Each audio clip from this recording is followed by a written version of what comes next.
दोस्तों, हमारे नबी पाक सल्लल्लाहु अलैहि वसल्लम की उम्र मुबारक जब 7 बरस थी तो एक दिन आपकी आंखों में शदीद दर्द होने लगा।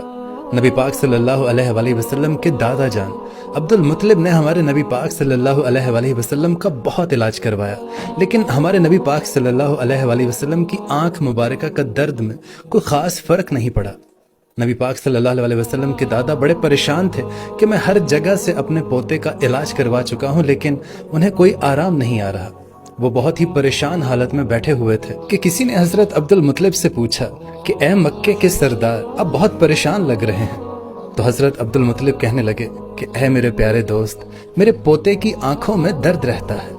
मैंने हर जगह इलाज करवाया, लेकिन नबी पाक सल्लल्लाहु अलैहि वसल्लम की आंखों से दर्द नहीं जा रहा। तो वो शख्स कहने लगा कि ए मक्के के सरदार, फलां जगह एक तबीब है जो दवाई भी देता है और दम भी करता है। मक्के के बहुत सारे लोगों को वहां से शिफा मिली है। तो उस बंदे की बात सुनकर हजरत अब्दुल मुत्तलिब बहुत खुश हो गए।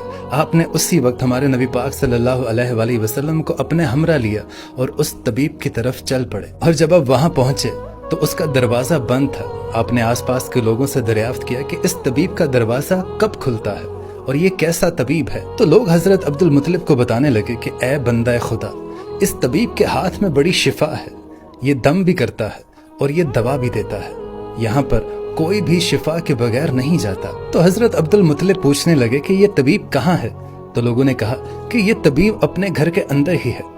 तो हजरत अब्दुल मुत्तलिब कहने लगे कि ये दरवाजा तो बंद है, मुझे बताओ कि ये दरवाजा कब कब खुलता है। तो लोगों ने कहा कि ये दरवाजा कई कई दिन तक बंद ही रहता है। ये बंदा अपनी मर्जी का मालिक है, जब इसका दिल करता है ये खोलता है और जब नहीं करता तो ये बंद रखता है। अब लोगों के मुंह से इतनी ही बात निकलनी थी कि शदीद जलजला आया।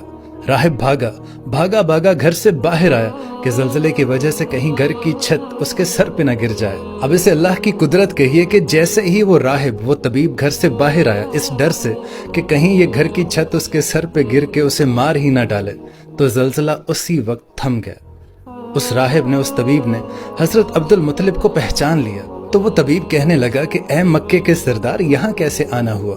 तो हजरत अब्दुल मुत्तलिब ने राहिब से कहा कि ए राहिब, मेरे पोते की आंखों में बहुत दर्द रहता है। मैं कई तबीबों से इलाज करवा चुका हूँ, लेकिन इसकी आंख में दर्द मुसलसल रहता है और मुझे किसी ने बताया है कि आप दम भी करते हैं और दवा भी देते हैं।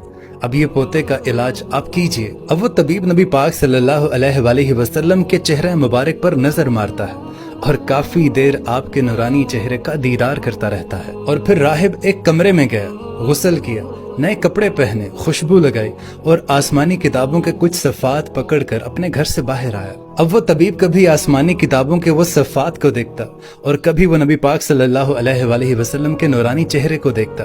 वो फिर उस किताब की तरफ देखता और वो फिर नबी पाक सल्लल्लाहु अलैहि वसल्लम का दीदार करता। और ये सिलसिला मुसलसल चलता रहा। कभी वो उन औराक को देखता, उन आसमानी किताबों की तरफ, और कभी वो नबी पाक सल्लल्लाहु अलैहि वसल्लम की दीद का नजारा करता। कभी वो आपकी जुल्फ मुबारक को देखता और कभी वो आपको सर से लेकर पांव तक देखता। और फिर वो तबीब अचानक नबी पाक सल्लल्लाहु अलैहि वसल्लम के कदमों में गिर कर ये कहने लगा कि ए मोहम्मद सल्लल्लाहु अलैहि वसल्लम, मैं गवाही देता हूँ कि आप सल्लल्लाहु अलैहि वसल्लम अल्लाह के पैगंबर हैं और आप अल्लाह ताला के सबसे प्यारे और सबसे लाडले रसूल हैं और क़यामत तक आपके बाद कोई नबी नहीं आएगा। अल्लाहु अकबर। हालांकि नबी पाक सल्लल्लाहु अलैहि वसल्लम ने अभी नबूवत का ऐलान नहीं किया था, उससे पहले ही वो तबीब आपके पैगंबर होने की गवाही दे रहा था। अब हजरत अब्दुल मुत्तलिब ये सारा माजरा देख रहे थे और वो दिल ही दिल में बहुत खुश हो रहे थे। फिर हजरत अब्दुल मुत्तलिब ने उस तबीब से कहा कि ए तबीब, जिस काम के लिए हम आपके पास आए हैं वो काम भी हमारा कर दीजिए। मेरे पोते की आंखों में बहुत दर्द रहती है, आप इसको दम भी कीजिए और इसके लिए दवा भी दीजिए। तो वो तबीब कहने लगा कि ए मक्के के सरदार, मैं इनका इलाज क्या करूं। तो अब्दुल मुत्तलिब कहने लगे कि मैं इसी काम के लिए तो आपके पास आया हूं। तो ये बात सुनकर उस तबीब की आंखों से आंसू जारी होने लगे और वो कहने लगा कि ए अब्दुल मुत्तलिब, आपने अभी अपने पोते मोहम्मद सल्लल्लाहु अलैहि वसल्लम को समझा ही नहीं है। ए अब्दुल मुत्तलिब, आप एक तबीब को एक मरीज के पास ले आए हैं। आप एक मुकद्दस लड़के को एक गुनहगार लड़के के पास ले आए हैं। ए मक्के के सरदार, मैं अपने इबादत खाने में अल्लाह ताला की इबादत करने में मशगूल था कि मेरा सारा जिस्म लरजने लगा। अगर मैं कमरे से बाहर ना आता तो कमरे की छत मुझ पर गिर जाती और मैं मर जाता। اے عبدل مطلب، تیرا پوتا بڑی ہی عظمت والا ہے، اپنے پوتے کے چہرہ مبارک کی طرف ذرا ایک چٹکی بھر کے دیکھو تو صحیح کہ کس طرح یہ چمک دھمک رہا ہے، کتنا نور ہے اس کے چہرے پہ۔ اور وہ طبیب کہنے لگا کہ اے عبدل مطلب، یہاں پر کچھ لوگ نورانی چہرے والے محمد صلی اللہ علیہ وآلہ وسلم کے دشمن ہیں، آپ اپنے پوتے کو گھر لے جائیے، ایسا نہ ہو کہ وہ لوگ آپ کو اور آپ کے پوتے کو کوئی نقصان پہنچا دیں۔ تو حضرت عبدل مطلب اس طبیب سے کہنے لگے کہ میں جس کام کے لیے آپ کے پاس آیا تھا وہ کام تو بہرحال نہیں ہوا، لیکن آپ نے میری بڑی رہنمائی فرمائی، میں اس کے لیے آپ کا شکریہ ادا کرتا ہوں۔ اب حضرت عبدل مطلب کا اتنا کہنا تھا کہ وہ طبیب مسکرانے لگا اور کہنے لگا کہ اے مکے کے سردار، ان کی آنکھوں کا علاج انہی کے پاس موجود ہے۔ تو حضرت عبدل مطلب تھوڑے حیران ہوئے اور پوچھنے لگے کہ یہ آپ کیا کہہ رہے ہیں؟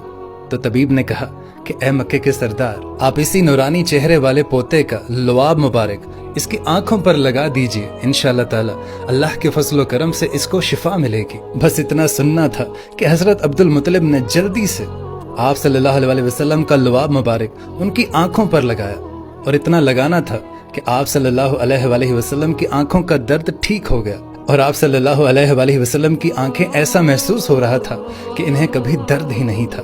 اور جب دادا نے اپنے پوتے کی آنکھوں کو سکون میں دیکھا تو حضرت عبدل مطلب بڑے ہی حیران ہوئے، اور حضرت عبدل مطلب نے راہب کا شکریہ ادا کیا۔ اور جب حضرت عبدل مطلب چلنے لگے تو وہ راہب کہنے